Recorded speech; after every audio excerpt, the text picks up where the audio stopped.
want to call your attention to a disturbing trend that I find in my beloved country. Not long ago, some of our service chiefs retired.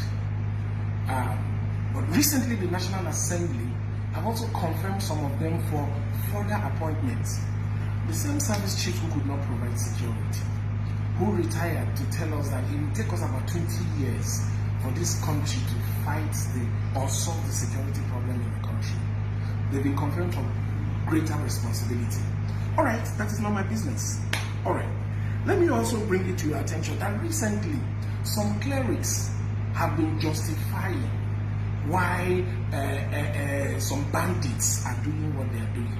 Some governors have come to their defense to say, oh, why they should not be brought to justice, why they should be accommodated and even settled. Wow. Kidnapping has become the order of the day. These days, government agencies are in the business of settling even kidnappers. But my question is, when all this settlement of insurgents, kidnappers, even some militants have also been settled earlier, who is taking care of the Nigerian youth who has refused to go into crime or violence? Who is taking care of them? I guess it's not my business. What do I know? I'm an ordinary comedian. But let me tell you, as an ordinary comedian, what I've been going through. So to do a successful show in Lagos as a comedian, I look for about 20 million naira. You pay venue, you pay event service providers, you employ maybe about 100 people, create jobs for them to have a successful show. And in the course of struggling to raise funds to do your successful show, some of the pastors will even discourage their congregation from coming. They will say, oh, it's a worldly event.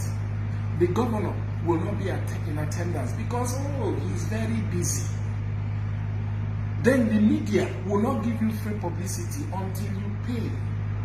So you spend all this money, you go through all this stress and create jobs for 100 other youths without people really coming to your aid. You just happen to goodwill and some of your friends. Now COVID-19 has been here for more than a year. Nobody is talking about this set of Nigerian entertainers, Nigerian youths who have chosen not to do violence, who have chosen to insecurate jobs for other people. Nobody is talking about how are they going to survive. No palliative, no kind of support. Now, how much does an AK-47 cost? If you Google it, maybe about 500,000 naira for an AK-47. So, let's say a comedian decides to take that 20 million and go searching for AK-47. At least he can afford 40 pieces of AK-47. Take some youths into one forest. Of course, abundance of forests all over Nigeria.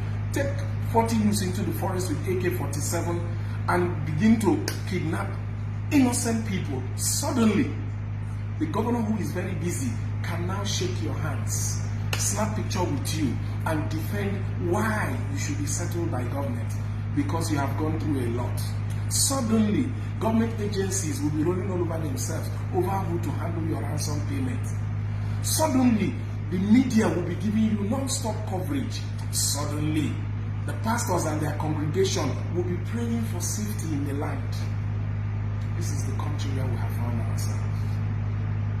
God help Nigeria, but we must help ourselves.